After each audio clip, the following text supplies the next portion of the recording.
Hola y bienvenidos. No sé si os pasa, pero hay una sensación muy del siglo XXI, ¿verdad? Totalmente. Esa de, pues, abrir el móvil por la mañana, ver los titulares y sentir una especie de vértigo, una ansiedad ante un mundo que parece girar sin control. Sí, una falta de control. Pues precisamente para eso, hoy nos sumergimos en un libro que propone una solución, bueno, una solución con 2000 años de antigüedad.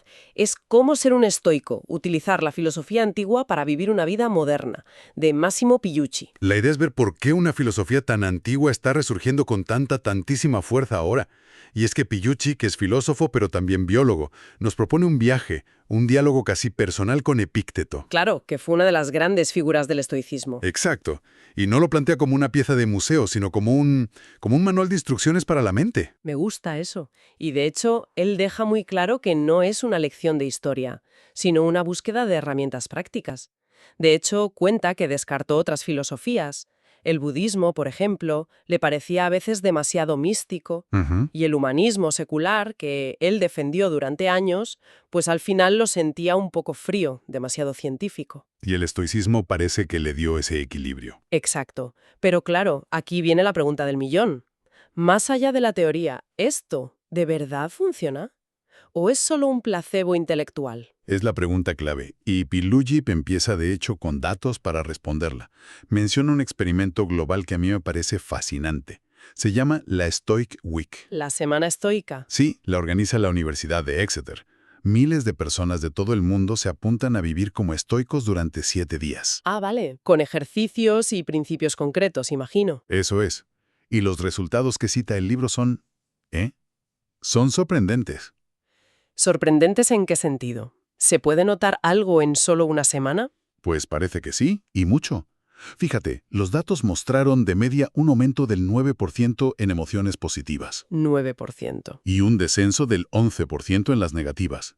Y quizá lo más importante, una mejora del 14% en la satisfacción con la vida. Vaya. Ojo, que es gente que ya tiene interés en el tema, claro.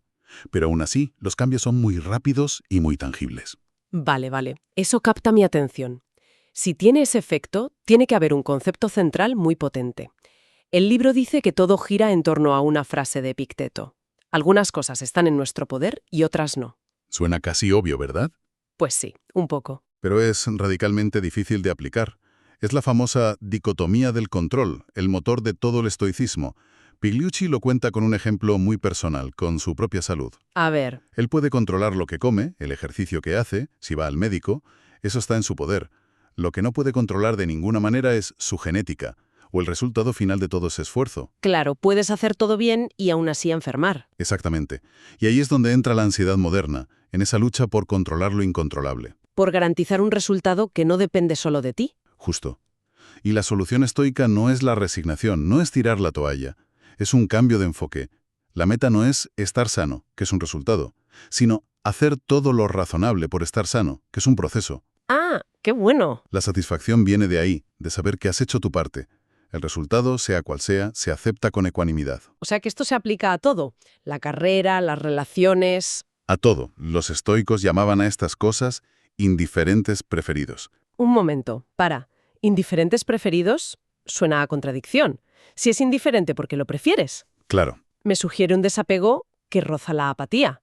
Si mi salud me es indiferente, igual dejo de esforzarme. es la objeción perfecta y aclara el punto más sutil de todos. Indiferente aquí no significa que no te importe. Por supuesto que prefieres estar sana a estar enferma. La clave está en el valor moral. Vale. Para un estoico, lo único que tiene valor moral, lo que te hace buena o mala persona, es tu carácter, tus virtudes. ¿Y el resto? La salud, el dinero, la reputación. Son preferibles, son ventajas, pero no definen tu valía como ser humano. Y esto es increíblemente liberador. Significa que puedes vivir una vida plena, sin importar si eres rico o pobre, sano o enfermo. Tu valía está en tus manos. Entendido. Es una redefinición total del éxito. El éxito no es el resultado, es la calidad del esfuerzo. Vale, si esa es la base, ¿cómo se construye sobre ella? El libro habla mucho de vivir de acuerdo con la naturaleza. A mí eso siempre me ha sonado un poco a eslogan de yogur, la verdad. Sí, puede sonar así. Pero para los estoicos tenía un significado muy preciso. Y doble. Primero, naturaleza se refiere a la naturaleza humana, y su característica principal es la razón. Ajá. Así que, vivir de acuerdo con la naturaleza, en primer lugar, es usar la razón para navegar el mundo, en vez de ser esclavo de las pasiones. De acuerdo. ¿Y el segundo significado? El segundo se deduce del primero. Si usamos la razón, nos damos cuenta de algo clave de nuestra especie. Somos animales sociales, Cooperativos. profundamente cooperativos. Así que vivir de acuerdo con la naturaleza es también actuar por el bien común. Un acto egoísta, para un estoico, es un acto antinatural. Me gusta eso, que la cooperación sea racional. Pero a ver, ¿cómo llevas eso a la práctica? Ser bueno con tu familia es fácil, pero el mundo es muy grande. Para eso, el libro rescata una de las metáforas más bonitas del estoicismo, los círculos de Hierocles. Pide que te imagines en el centro de varios círculos concéntricos. ¿Vale? En el primer círculo, tu familia más cercana. En el siguiente, tus parientes. Luego tus vecinos, tus conciudadanos. Más allá, los compatriotas. Y en el último, toda la humanidad. Es una imagen potente, pero un poco abrumadora. Si apenas tengo energía para mi círculo más íntimo, ¿imagina abarcar a toda la humanidad? Es que no se trata de querer a todo el mundo por igual. El ejercicio moral del estoico es un esfuerzo constante por atraer esos círculos de fuera hacia adentro. ¿Cómo? Tratar a tu vecino como si fuera un primo, al extranjero como si fuera un conciudadano. Es el fundamento del cosmopolitismo, de ser ciudadano del mundo. Es una aspiración, un norte moral. Exacto. No una meta que alcanzas y ya. Y el autor lo conecta con otra metáfora, la del jardín de Crisipo, para que todo el sistema encaje. La del jardín. ¿Cómo es esa? Imagina que la filosofía es un jardín. La ética, saber vivir, son los frutos. Es lo que queremos. Lógico. Pero para tener buenos frutos, necesitas un suelo fértil. Esa es la física estoica, entender cómo funciona el mundo. Y por último, necesitas una valla para proteger el jardín de las malas hierbas del pensamiento confuso. Y esa valla es la lógica. Esa valla es la lógica, la capacidad de razonar correctamente. Las tres partes son inseparables. Vale, la teoría es sólida. La imagen del jardín es muy útil. Pero todo esto se pone a prueba en el mundo real, porque una cosa es hablar de ecuanimidad aquí, tranquilamente, y otra muy distinta mantenerla bajo presión extrema. ¿El libro de ejemplos de gente que haya superado esa prueba? Absolutamente. Y aquí la filosofía deja de ser abstracta y se convierte en pura supervivencia. Pigliucci dedica bastante tiempo a James Stockdale. Un piloto americano, ¿no? Sí, prisionero de guerra en Vietnam. Pasó 7 años y medio en el Hanoi Hilton. 7 años y medio. Uf, es casi inimaginable. Lo es, sufrió torturas constantes. Pero en lugar de romperse, usó los principios de Epicteto que había estudiado en la universidad para sobrevivir y liderar. Organizó la resistencia entre los prisioneros, y una vez, para que no lo usaran en un vídeo de propaganda, llegó a desfigurarse a sí mismo. ¿Cómo? Se cortó el cuero cabelludo y se golpeó la cara hasta dejarla irreconocible. Se centró en lo único que no podían quitarle, su integridad. Hay una cita suya que es escalofriante y reveladora. Decía que los que no sobrevivieron a la prisión fueron los optimistas. ¿Verdad que es chocante? Mucho. ¿Cómo es posible? Uno pensaría que el optimismo es lo que te mantiene a flote. Es una paradoja brutal, pero con una lógica estoica impecable. Stockdale explicaba que los optimistas eran los que decían, «Saldremos para Navidad», ¿Y llegaba la Navidad? y seguían allí. Y se venían abajo. Luego decían, «Saldremos para Pascua», y la decepción los aplastaba otra vez.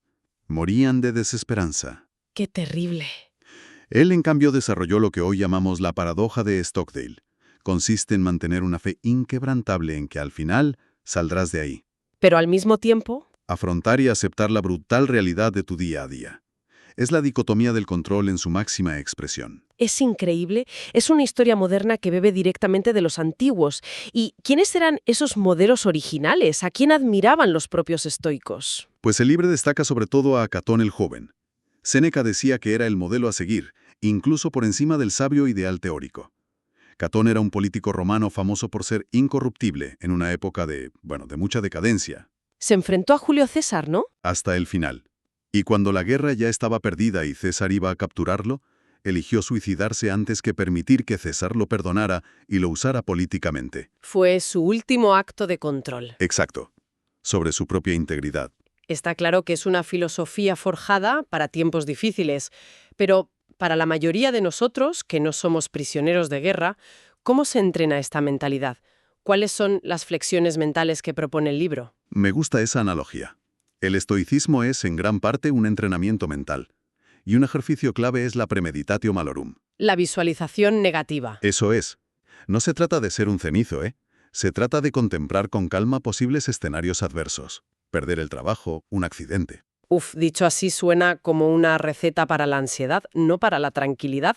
¿No es contraproducente? El truco está en hacerlo de forma racional, no catastrófica. El objetivo es doble.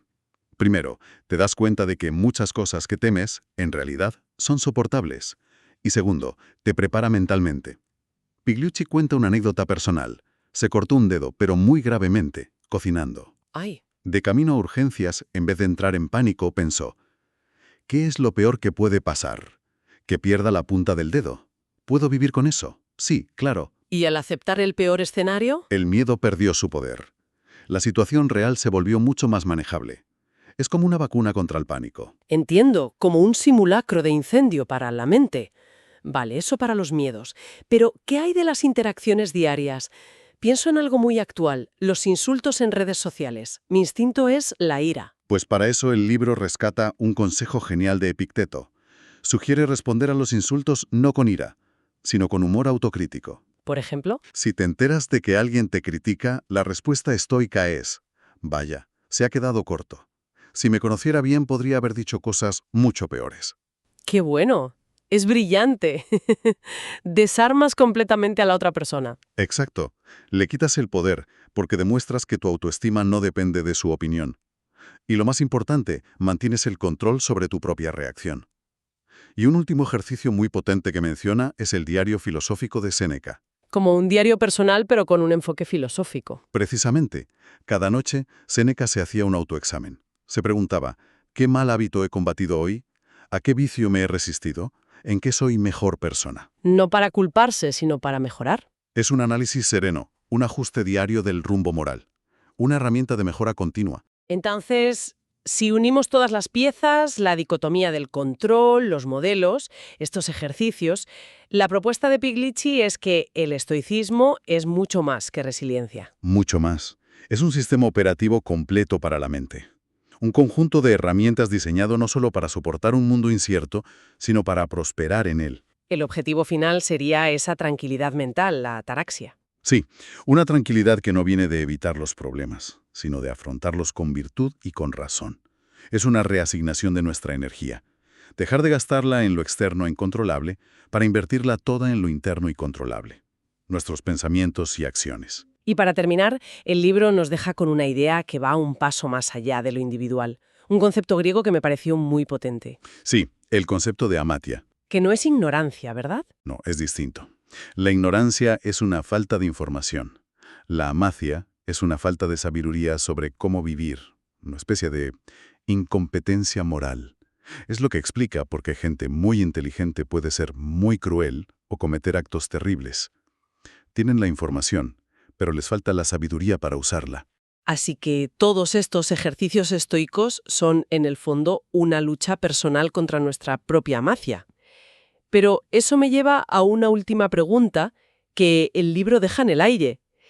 Si estas herramientas sirven para cultivar la sabiduría a nivel individual y si la amacia es la raíz de tantos problemas sociales, ¿qué tipo de ejercicios espirituales necesitaríamos como sociedad para empezar a combatirla a gran escala? Es una buena pregunta para seguir pensando.